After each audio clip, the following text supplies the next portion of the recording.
लंबे समय से फव्वारा सर्किल के बीच रोड पर हुआ बड़ा एक गड्ढा हादसों को निमंत्रण दे रहा है और ख्वाजा साहब का उर्स भी शुरू हो चुका है, लेकिन आज तक इस गड्ढे को नहीं भरा गया, जिसको लेकर क्षेत्रवासियों ने नाराजगी जाहिर की। उन्होंने कहा कि बड़ी संख्या में ख्वाजा साहब के उर्स में शिरकत करने के लिए जायरीन यहां से निकल रहे हैं और रोजाना हजारों वाहनों का आना जाना भी लगा रहता है। उसके बावजूद जिला प्रशासन इस ओर कोई ध्यान नहीं दे रहा और ऐसे में कभी भी कोई बड़ा हादसा भी हो सकता है, जिसको लेकर उन्होंने नाराजगी जाहिर की और प्रशासन से मांग की है कि जल्द से जल्द इस गड्ढे को भरा जाए। उस गड्ढे में एक ऑटो गिर गया अभी खतरनाक तरीके से। उसमें एक लेडीज थी जिसके साथ में 1 साल का बच्चा भी नहीं होगा और उस गड्ढे के अंदर में ये गड्ढा 3 से 4 बार हो चुका है। हमारे सामने की बात है, मैं भी ई रिक्शा चालक हूँ और अभी बचाया, बड़ी मुश्किल से निकाला ऑटो को। आप इस गड्ढे का कुछ करता ही नहीं है नगर निगम, ना कोई देखता भी नहीं उस गड्ढे को। इस गड्ढे को कम से कम हो गए 2 से 4 महीने ऊपर और इसको धूल भर के उसको वापस वही खड्डा वापस बन जाता है। इसको कुछ कराया जाए, नगर निगम के अलावा कुछ काम होता नहीं। अभी क्या स्थिति मेले की? और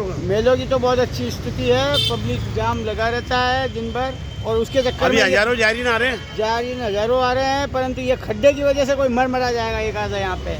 अब जायरीन होने की तरफ से पब्लिक होती है ज़्यादा, तो यहाँ पे खड्डे की वजह से ये कोई गिरेगा या मरेगा रात के टाइम में। पिया खाया आया तो कूद जाएगा खड्डे के अंदर, तो गाड़ी टूटना भी है, आदमी सवारी भी मरेगी, कोई पैसेंजर भी मर जाएगा। खड्डा बहुत भयंकर है। आज उर्स का मेला बहुत परवानों से चल रहा है और हम ये आपको बताना चाहते हैं कि आज के 6 दिन पहले हमने एक रिपोर्ट दी थी न्यूज़ के माध्यम से कि ये बालाभैरव मंदिर के सामने एक खड्डा होया हुआ है, इस पर खाली बैरिकेड लगा हुआ है और अभी उर्स का मेला परवान पे चल रहा है। सरकार का कोई ध्यान नहीं इधर। और अभी एक हाथों देना, अभी एक टेम्पो इधर से आ रहा था विक्टोरिया से, जिसकी 25 हाथ में थी, एक लेडीज़ थी जो खड्डे में गिरती बचे। वो तो अच्छा हुआ हमने जाके थोड़ा देख लिया उसको। तो कितना बड़ा हादसा हो सकता था?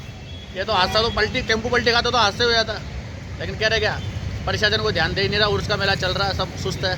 वो सवारी कहाँ से थी, कौन कौन आई थी? वो सवारी विक्टोरिया से आई रही थी और वो जो ऑटो चालक है वो लोंगिया रहता है, लोंगिया से जिसके बच्ची की तबीयत खराब थी, जो लोंगिया से इधर से हॉस्पिटल से ले आ रहा था वो विक्टोरिया से। फिर जिसके बाद बहुत बड़ा हादसा होता बचा। ये तो अच्छा हुआ, गनीमत रही कि 4-5 जने जाके हमने टेम्पो उठा के उसको बाहर निकाला। ताज़ा खबरों के लिए देखते रहें सरेराह न्यूज। अपना फ़ोन उठाएं और सब्सक्राइब करना ना भूलें।